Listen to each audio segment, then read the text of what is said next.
વડોદરામાં જોબન ટેકરી નજીક એક મગરનું બચ્ચું રોડ ઉપર ફરતું જોવા મળતા જ લોકોમાં કૌતુક જોવા મળ્યું હતું। શહેરના જોબન ટેકરી નજીક આવેલા 75 મીટર રોડ ઉપર મોડી રાત્રે મગરનું બચ્ચું જોવા મળતા વાહન ચાલકો અને સ્થાનિકોમાં આશ્ચર્ય સાથે કૌતુક સર્જાયું હતું।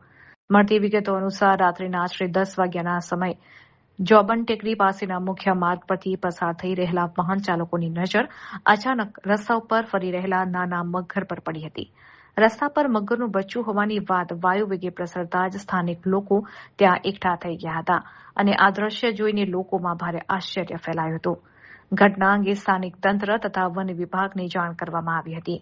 આ વિસ્તારમાં આસપાસના જળાશય કે કાંસમાંથી મગરનું બચ્ચું ચડી આવ્યું હોવાની શક્યતા સેવાઈ રહી છે।